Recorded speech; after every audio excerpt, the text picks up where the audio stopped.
every single person who ever came on my show, and I hear there's like 37,000 guests I've talked to, a lot of them came from dysfunction and a lot of them wouldn't appear to be teachers, but every one of them had something to say that was meaningful and valuable and that I could use to grow myself into the best of myself, which is what all of our jobs are. Your number one job is to become more of yourself and to grow yourself into the best of yourself.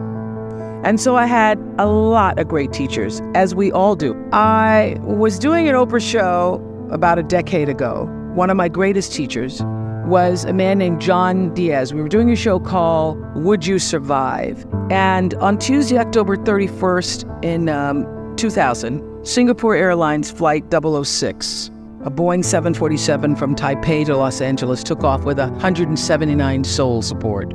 4 crew and 79 passengers perished in that flight, a total of 83 fatalities.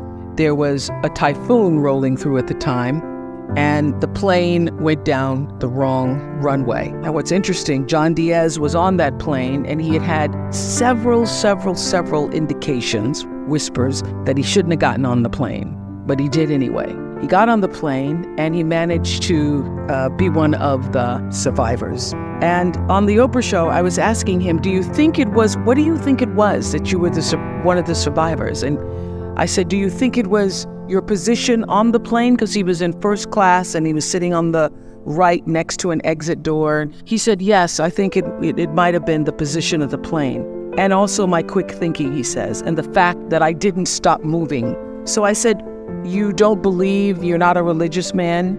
You don't believe that there was some kind of divine intervention going on there? He goes, no, I'm not a religious person. I do not believe that it was anything divine.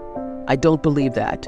I did see, he said, as I got knocked back into the plane, that it looked like Dante's Inferno, with people strapped into their seats and just burning. And it seemed a bit to me, as I turned and looked backwards, like there was a light coming out of the tops of their heads. I guess you could call it an aura was leaving their bodies, and some lights were brighter than others. It changed, he said, it changed me. It gave me a new kind of spirituality, in a sense that I now believe somehow, I don't know how, but life continues on somehow through that light. And I thought, I'm not a religious man, but I thought the brightness and dimness of the auras were how one lives one's life, so to speak. So that's one of the major things that really has changed with me since then, he says. I want to live my life so my aura, when it leaves, is one of the brightest ones. I got chills when he said that. How does one lead a meaningful life? Because ultimately, isn't that what we all want? We want to lead a life so that however we transition, people can say, wow, that was a bright one. That was a bright light. First of all, I think that it comes from a deep sense of awareness about who you are and why you're here. It comes from being in touch with, on a regular basis, the appreciation and the holy gratitude that should fill each of our hearts on a regular basis, just knowing what a privilege it is to be here and to be human. To me, successful is getting to the point where you are absolutely comfortable with yourself. It does not matter how many things you have acquired. The ability to learn to say no and not to feel guilty about it, to me, is about the greatest success I have achieved. The fact that I have, in the public side, done whatever, it's all a part of a process for growing for me. But to me, to have the kind of internal strength and internal courage it takes to say, no, I will not let you treat me this way, is what success is all about. It's the same thing that prevents you from being abused as a child, that prevents you from being abused as an adult, that allows you to build success for yourself. I will not be treated this way. I demand only the best for myself. All the mistakes I've made in my life, I've made because I was trying to please other people. Every one of them. There's not one that I've made because I did something because I really wanted to do this for myself. Every mistake I've ever made is because I went outside of myself to do something for somebody else that I should not, to please them, just for the purpose of pleasing them. You are worthy to say no, that it's okay if you say no. It's okay if you say no and then people don't like you. That's really okay. The important thing is how you feel about what you're doing, how you feel about yourself. It's a long struggle though. And I'm just hoping that, in the work that I do on the show and the speaking that I do around the country, and that young people who are watching this can get the lesson sooner than I did.